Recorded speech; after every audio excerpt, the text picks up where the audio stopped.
Hello students, welcome to all of you. कैसे हैं आप सभी। आज का जो टॉपिक है वो महात्मा बुद्ध की विभिन्न मुद्राओं से संबंधित टॉपिक है।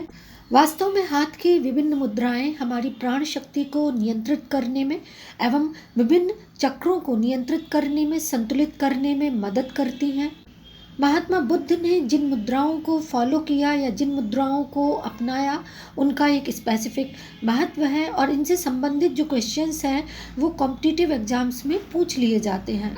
इसी श्रृंखला में जो सबसे पहली मुद्रा है वो महात्मा बुद्ध की भूमि स्पर्श मुद्रा है। बुद्ध की मूर्तियों में पाई जाने वाली यह सर्वाधिक आम मुद्रा है, यानी आप इसे सर्वाधिक रूप से उनकी मूर्तियों में पाएंगे। इसमें बुद्ध को उनके बाएं हाथ के साथ ध्यान मुद्रा में देखा जा सकता है, यानी जो बुद्ध हैं वो अपने बाएं हाथ के साथ ध्यान मुद्रा में बैठे हुए हैं। बाएं हाथ की हथेली उनकी गोद में सीधी है और जबकि दाहिना हाथ पृथ्वी को स्पर्श कर रहा है, तो इस मुद्रा को भूमि स्पर्श मुद्रा कहा जाता है। इस मुद्रा को सामान्यतः अक्षोभ्य के रूप में नीलवर्ण बुद्ध से संबंधित किया गया है, यानी नीलवर्ण बुद्ध से संबद्ध इसको किया जाता है।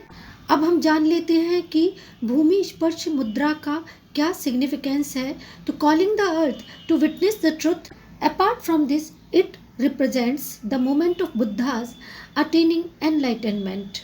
ध्यान मुद्रा के संबंध में भी क्वेश्चंस एग्जामिनेशंस में पूछ लिए जाते हैं और इनका एक स्पेसिफिक महत्व है। बुद्ध की ध्यान मुद्रा को समाधि मुद्रा या योग मुद्रा भी कहा जाता है। ध्यान मुद्रा का चित्र यदि आप देखें तो आप पाएंगे कि इसमें बुद्ध को गोद में दोनों हाथों के साथ दर्शाया गया है, यानी जो दोनों हाथ हैं वो बुद्ध की गोद में है और इसमें दाएं हाथ की पीठ, यानी आप इसमें देखेंगे कि फैली हुई उंगलियों के साथ दाएं हाथ की पीठ बाएं हाथ की हथेली पर रखी हुई है। कई मूर्तियों में दोनों हाथों के अंगूठे पर स्पर्श करते हुए दिखाए गए हैं।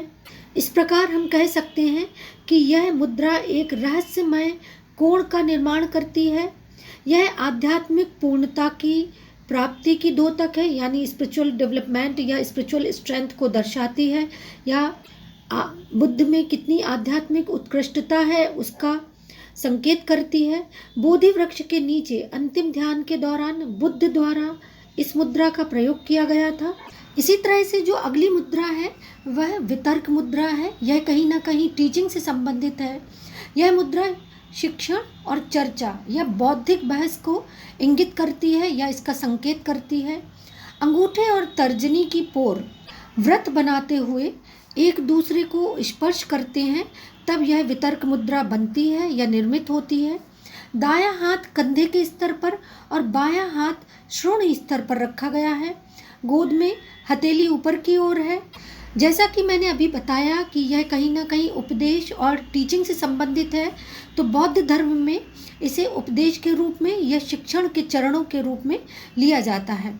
अंगूठे और तर्जनी द्वारा निर्मित व्रत ऊर्जा का निरंतर प्रवाह बनाए रखता है, क्योंकि कोई आरंभ या अंत नहीं है, केवल पूर्णता है, यानी ऊर्जा का निरंतर प्रवाह इस वितर्क मुद्रा के द्वारा दर्शाया जाता है। इसी क्रम में अगली जो मुद्रा है वह अभय मुद्रा है। यह मुद्रा निर्भयता दर्शाती है, जिसे बुद्ध ने फॉलो किया है वह अभय मुद्रा है और अभय मुद्रा निर्भयता से संबंधित है। इसमें मुड़ी हुई भुजा के साथ दाहिना हाथ ऊपर की ओर कंधे की ओर ऊंचाई तक उठा है। दाहिना हाथ की जो हथेली है वह बाहर की ओर है और उंगलियां सीधी और जुड़ी हुई हैं। बायां हाथ शरीर के बगल में नीचे की ओर लटका हुआ है। यह मुद्रा बुद्ध द्वारा ज्ञान प्राप्ति के तुरंत बाद दर्शाई गई थी और यही कारण है कि इसे अभय मुद्रा कहा जाता है। यह मुद्रा शक्ति और आंतरिक सुरक्षा की प्रतीक है। यह वह मुद्रा है जो दूसरे लोगों में भी निर्भयता की भावना को उत्पन्न करती है या विकसित करती है। आज के सेशन में इतना ही। That's all for today. Please take care of yourself. Channel को लाइक, सब्सक्राइब, शेयर अवश्य करें। आपके कॉम्पिटिटिव एग्जामिनेशन की दृष्टि से